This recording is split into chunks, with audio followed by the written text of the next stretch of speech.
guys. I'm so glad to be with you today. Okay, let's be honest. When we think about planning a church and we think about kids ministry, sometimes it puts a little bit of fear and trepidation in our hearts because, wow, there's just a lot of stuff to think about in kids ministry. So I feel like my job here today is to alleviate those fears and concerns and hopefully get you guys on a foundation of building. And mainly, the main thing we're going to talk about today is really choosing the right leader, because I think the right leader in family ministry is critical to your success in a church launch. So we'll talk a little bit about that today. I want to start off, though, just by, I may not ever get to be in a room with you again. So, I mean, hello, I'm a kids person, so I've got to use my platform. You know what I'm talking about. Y'all got a platform, I'm going to use my platform. I want to honor you today, and I'd like to say, as senior leaders and future senior pastors, I cannot begin to stress to you the importance I implore you to place upon how you build your family ministry structure. And it actually comes from my heart, and this is my testimony. It's as simple as this. From the age of 5 on, my parents no longer attended church. Okay, I didn't go to church again until I was 15 years old and able to drive myself. But from the age of birth through 5, every week I was at First Presbyterian Church, Water Valley, Mississippi. I was one of 6 children in the entire church, 2 of which were my brothers. I was in a small Sunday school classroom with myself and an elderly lady named Miss Chapman, who taught me things like, who made you? God. What else did God make? God made all things. Why did God make you in all things? For his own glory. I remember those catechisms from the age of 4. If I were to bring to you my favorite item today, it would be a paper angel. It is on my Christmas tree at the top. Every year, my husband and children fear for their life and do not touch it. It is carefully folded up in a particular way, put in a certain box, and stored away a certain time. Every year, it comes out at Christmas. I did not cut the angel out myself because I was not that talented, but it does have my lovely gold glitter that I sprinkled at the age of 4. It's my favorite item, and I cherish it because of this. It is a visual reminder of a miracle that God did in my life, and the miracle is this. I never went a day in my life where I did not believe God loved me. That miracle happened in my life because someone at the age of 4 and 5 told me that he did. And I guess I was just crazy enough to believe it. So I stand before you today as we open this session to say to you, take great care in how you build your family ministry. And to illustrate this point, I just want to share this. This is we are big fans of the Jesus Storybook Bible around here. If you're not familiar with it, we actually use this for our curriculum in preschool, but I'd like to share this with you to illustrate this point. The snake's words hissed into her ears and sunk down deep into her heart like poison. Does God love me, Eve wondered. Suddenly, she didn't know anymore. Just trust me, the serpent whispered. You don't need God. One small taste, that's all, and you'll be happier than you could ever dream. Eve picked the fruit and ate some, and Adam ate some too. And a terrible lie came into the world, and it would never leave. It would live on in every human heart, whispering to every one of God's children, God doesn't love me. It's the lie we face, whether we're 2, 4, 40, or 80. It's the lie of this world, but we know the truth. And I'm here today to tell you that as a young person under the age of 5, I believe the truth. At 15, I met Jesus as my Lord and Savior, but at 5, I believe God loved me. So when we talk about building a successful family ministry, you guys get out your notes. We'll jet through this because I know that you have a lot of questions and I want to leave a lot of time to answer them. But the main thing is this. You've got to know your purpose. And senior pastors, you build that purpose. You build it. Not whoever you're going to put on your team. You build it. You start it from the foundation of who you are. You have to know your purpose, and you have to believe in your own heart that it is not a babysitting service. How many of you who just heard my testimony would ever think that I babysit children on Sundays? Right? You set the tone for that. So know your purpose, and it is not a babysitting service. We are not raising children here. We are raising adults. I call them little people. Okay, and they're going to grow up and be little kingdom builders. So we are partnering with parents to create an environment where we are raising the next generation of disciples. And your purpose must mirror the core values of your church. Let me just say, my job is very simple as a children's pastor. I work and strive to be like Pastor Chris, period. If he's doing something a certain way, all I have to do is think, okay, how can I translate that to a 3rd grader? Does that make sense?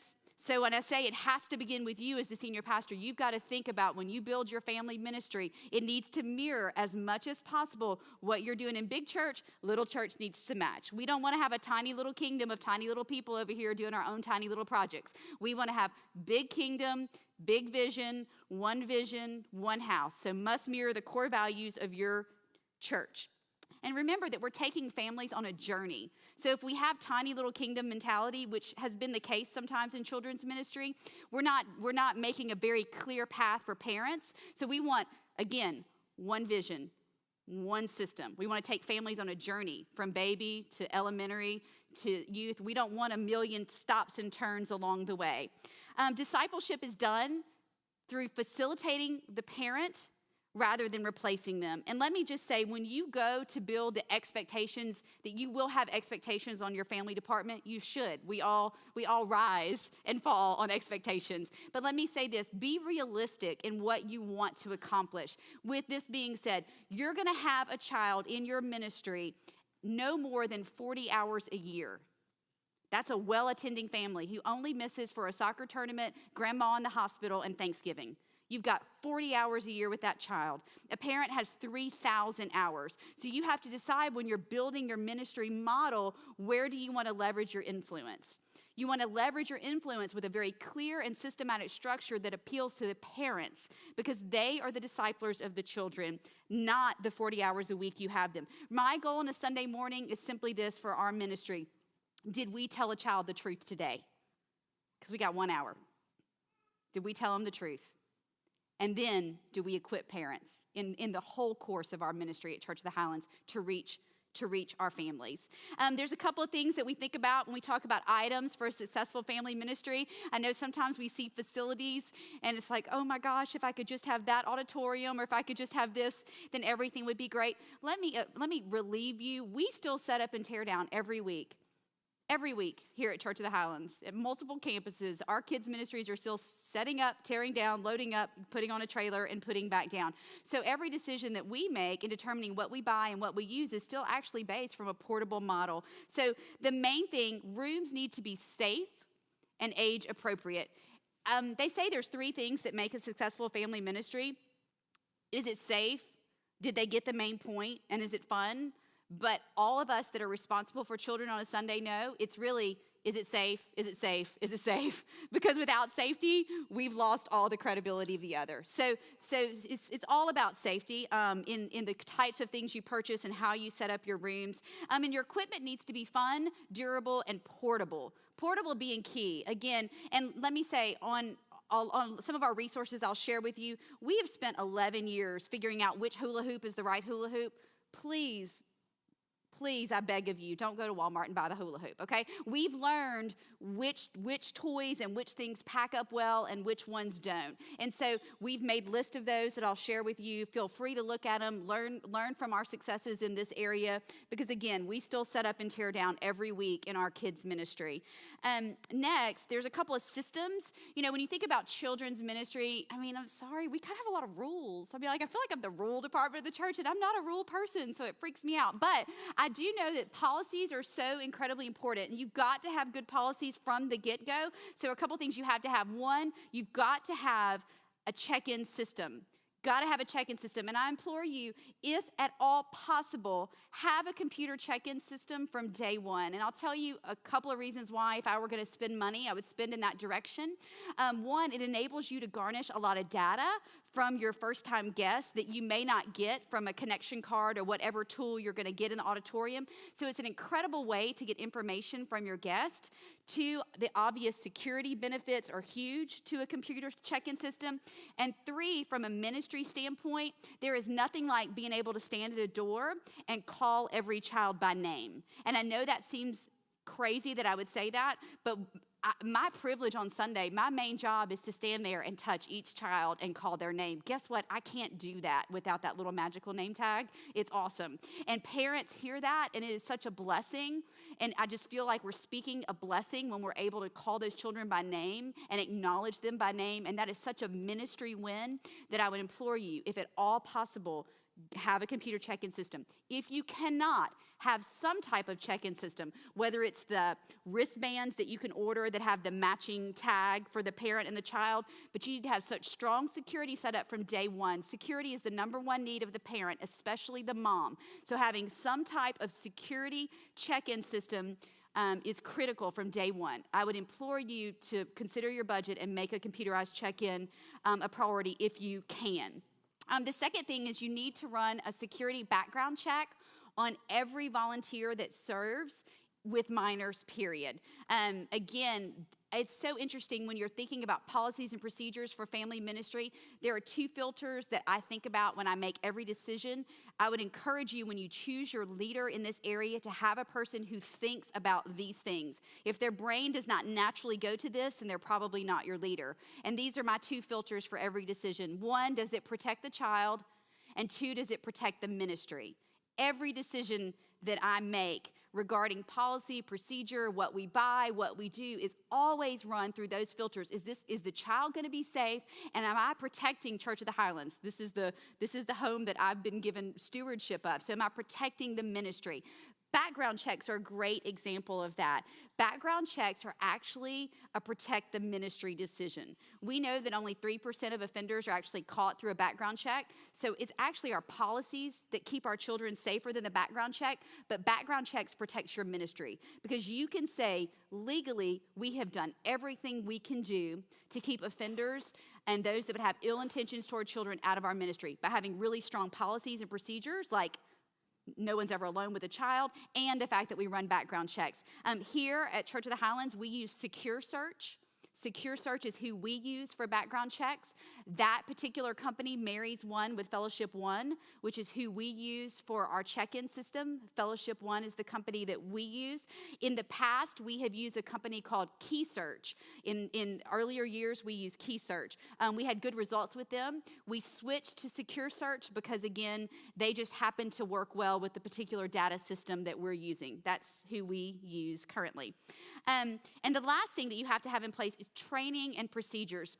And let me say, little things about policies and procedures start well. For instance, we have a policy that no parent can pick up a child without the little asset tag that matches. So my tag says KYZ and my son's Tyler's tag says KYZ. Even as a person at this church that 99% of people know who I am, if I don't have my tag, I require my Dream Teamers to check my license just like everyone else. Do you know why? Because if they break the rule for me, what does it look like to the mom who's in line behind me? Oh, Church of the Highlands doesn't really take security seriously, right? So it's got to be the same. And so you need to have your policies and your procedures in place day one, because what I find with a lot of church plants that I've talked to, sometimes we relax the policies because we're new and we know everybody. But then what happens when the floodgates open and we have 100 new families and we don't know everybody, and then we have to go back and recorrect. And that's really sticky. So I would encourage you to build your policies from the front end and build them and enforce them even with your own staff. Because when you grow, it's so much messier to come back and say, oh, by the way, Mom, you can't come in this room anymore. Well, I've been allowing you in here for 6 months, but now we don't do that anymore. Does that make sense? So have your policies in place and stick with them from day one. For policies and procedures, please take our manuals and use them. We have an awesome website. I'm going to give it to y'all now because I have one of my staff people text it to me so I would not mess this up. It is, you go to the share.churchofthehighlands.com, and on share.churchofthehighlands.com, you can look at Highlands Kids and Highlands Preschool. Please take our 401 training manual. It has all of our policies, all of our procedures, our diaper changing policies, our peanut policies. Please have those, use them, tweak them, but please have them to start with. We would like for you to use them and for them to be a blessing to you. Next, people. It's all about people.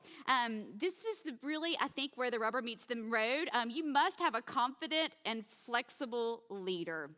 When you're looking for your person to run family ministry, it's such an interesting dynamic because sometimes the funny person on stage with the kids, that may be your best leader, but it may not. You have to have this interesting dynamic of someone who can stand in a door and parents feel secure and confident and comfortable. And so it's very much a dual role. So make sure, I guess the point I'm trying to iterate is make sure that you have a leader who is 100% behind you, the vision of the house, who communicates well with parents, who gives that sense of security and leadership, and don't worry so much about funny, dynamic person on the stage.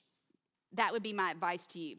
Get both, but make sure your head leader is someone that builds security and that has a complete 100% buy-in to the vision of the house, because they're going to be representing you to all of those families.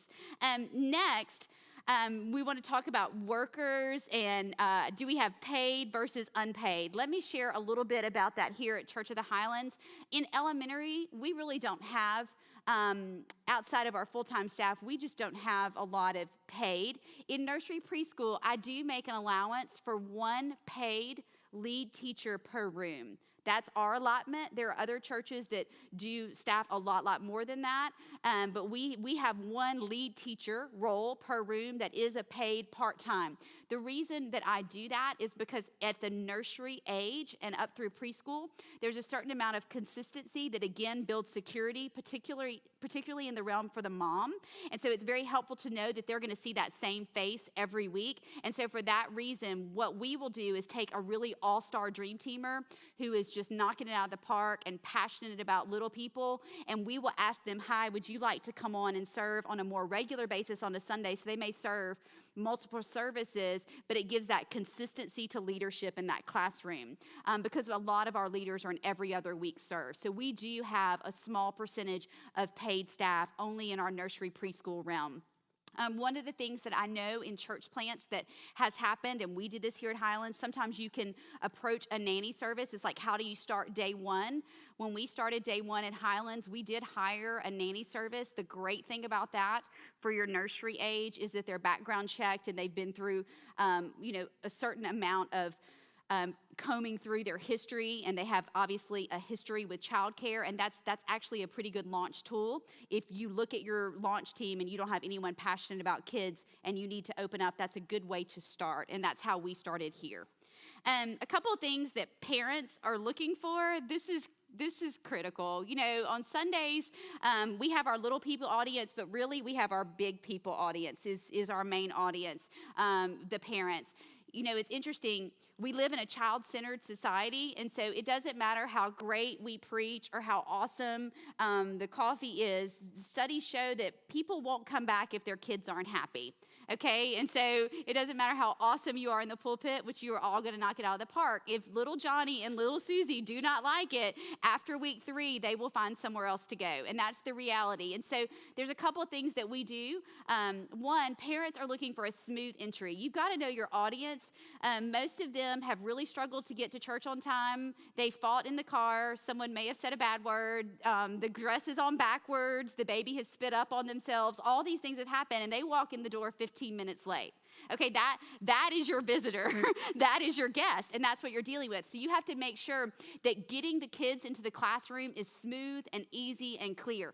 So things like signage, are the lines clear? Is someone smiling and helping the mom that has like the infant seat and the stroller? All those things mean so much to parents. Having directional guests to make sure, especially in a portable location, in a theater or a school, make sure they can find the classrooms. All those things are critical to the parent who's running late with small children, who's really stressed and doing good to get there, okay? So we've got to win them over with a good entry, and it's something that we work on constantly. I walked a dad upstairs, stopped what I was doing, spent 10 minutes with a dad who was visiting, walked him to the classroom, walked him down.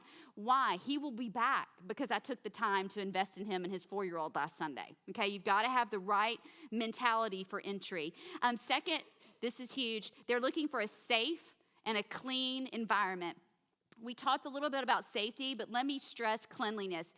It does not matter if you're portable or permanent. Cleanliness can happen wherever you are. It takes a lot of commitment to detail. So let me give you our standards. Every toy, surface, book, anything that is touched in Highlands Nursery or preschool at any campus, whether it's portable or permanent build out, is sanitized by hand every time it's used. Every time. So to give you an example of that, here at Grants Mill, if you've gotten to see our facilities, there's 16 preschool nursery rooms. It takes one person on my staff 20 hours to clean those rooms to the degree that we deem excellent. And so but let me tell you this, parents notice. They notice their children aren't getting, that we're not running around with rampant viruses. They notice that things are clean, that it smells good when they go in the room. And little things like that mean all the world of difference, particularly when you're at a portable site and you may not can wow them with your facilities. You can wow them with how clean things are. And it is a big, big win for the parent for things to be clean. Some personal touch things we have noticed along the way, a place where we spend a little bit of extra money to wow parents. For instance, when we're doing the wipe down between services on the surfaces where the baby's like slobbered all over the toys, we use baby organics. We pay a little bit more money to go with an organic wipe. Why? Because when mom walks in the room, we don't want to see the children chewing on a Clorox. Now, we're going to Clorox those bad boys when everything's said and done, okay? Like, it's going to be chemical to high heaven. But in between services, we have gone to the organic wipes. Again, moms notice that. It makes them feel safe and secure. So you take little tweaks and do a good job and wow the parents over in that regard. And it means the world to them that their children are safe and a clean environment. Next thing, which this was always trips me out, but it's the truth. It's unrealistic, but here you go. They're looking for a worker, or what I would call a church ambassador. Basically, think about this. Your average visitor at a church is going to kind of wave at the greeter and hope they don't have to have a conversation, wave at the parking guy. They're going to get their coffee. They're going to go sit down. And they're going to do that potentially for months before they ever engage in any type of meaningful relationship in the life of what you're doing from the main stage. Who is the one person they're going to talk to? Yes, the only person that an average visitor is going to engage in a meaningful conversation is going to be the person taking care of their child. And so that means if we, again, have tiny kingdom mentality when it comes to our children's ministry, then what happens when Miss Smith asks the person taking care of her child about a small group or what's going on or a church event or my marriage is falling apart and I need help? So again, when you go back to building your leadership base and how you build family ministry, make sure that you have a leader in place who has a heart for the house. Because it is my job as a leader to make sure that our teams that are dealing with kids ministry don't just know about what we're doing on a Sunday, that they know what's happening in the life of this church, that they understand all that's available for the people, because it is the people at the door that they confide in. It's the sweet lady that they've made a relationship with that takes care of their baby that they are going to ask the question to. So when you build your leadership team in family ministry, make sure they have the heart of the house. They've got to have the heart of the house. It has to transfer all the way down because that's where most of your relationships are built initially. Next, and this is particularly a challenge in the Bible Belt South, we deal with this. Parents are looking for a learning experience. If you're below the Mason-Dixon line, they want to pick them up and they want them to have memorized the entire chapter of Romans 8, Matthew, Mark, Luke, John, right? The whole 9 yards, okay? And so we have to deal with that depending on your culture and where you are. It's hysterical that they want them to memorize the whole Bible at church, but they may not read one with them all week at home, okay? But that's the mentality that we deal with here. And so how do we accomplish that here at Highlands? It's simply this. We have a 1-point philosophy with our family ministry. 1 point. We try to get one main point across to the children every single week, and that is it. Because basically, I want a point that's going to penetrate their heart and their spirit and something that they can communicate and articulate back to their parents. We don't try to teach them 20 things on a Sunday. We try to teach them one thing. And if we're honest with ourselves, even with the best of communicators and just the amazing ability we have to hear great sermons, most of us walk away from a message with one thing that God has really placed on our heart. So sometimes in kids ministry, I think we try to take on too much and we miss the thing, and then we miss their ability to interact with their parent because they can't even remember what we talked about that day. It's like I picked my child up from school. Tyler, what did you learn to school today? PE? Lunch? I mean, he can't. But now do I know that my 11-year-old, obviously who was in school for 7 hours, learned a lot at school today? Of course he did. right? So we have to be careful to not try to bite off more than what the child can comprehend and convey, because it's they're not that much different than us. So we stick with a one point message, and we'll talk about that in your curriculum questions. But we're a 1 point. Reggie Joiner has a quote I love, and I think it epitomizes this. He says, "Say less more often so that everyone will know what's really important." Right? We need to say less more often so everyone will know what is really important. So we tend to say the same things in preschool and in elementary on a weekly basis. They're core values that our elementary kids say every single week. And if they leave Highland Kids and they know those 4 things, I will be happy. Right? I want them to know what's really important. So we have a one statement message philosophy. And lastly, parents are looking for a happy child. They want to see their children want to come back. We had a child Easter Sunday say to one of the Dream Teamers, he said, "Highland Kids is like paradise." Don't you think that got some Twitter love, okay? Highland Kids is like paradise. Wow. I promise that child was back at church the next Sunday, right? And so they want to have, they want to pick up a child who's happy. To that end, we go the extra mile on a Sunday. It is not uncommon to see me with 1 or 2 babies, just so when mom and dad pick them up, they're not screaming. Like, we go the extra mile to make sure that we have happy children. And in the elementary world, there's a couple of things, and I'll go through my service flow because I know some of you would ask, but it's really important to give your elementary age children choice. When we design our services for them, they're allowed to come into the auditorium, and we have 6 or 7 PlayStations set up for them, and they get to pick what they do. And again, I think that creates an environment where they've had some say in a safe, appropriate way about some play, and that's a huge win for us as far as happiness and fun. And lastly, when it comes to youth ministry, I know that all of us, when we plant a church, there's something, we got to take care of the little ones, right? I mean, we've got to take care of the little ones. We got to have a plan and a mission day 1 for birth through 5th grade. We just have to. It's critical to success.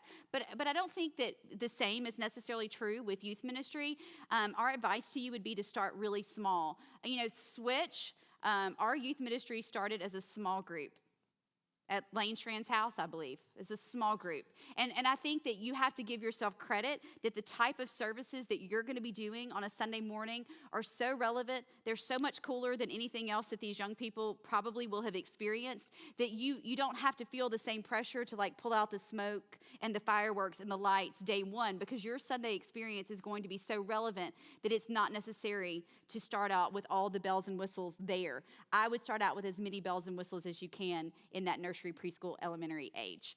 And I did so good. We're right on time for questions. I'm so excited. Okay, so let's go to questions.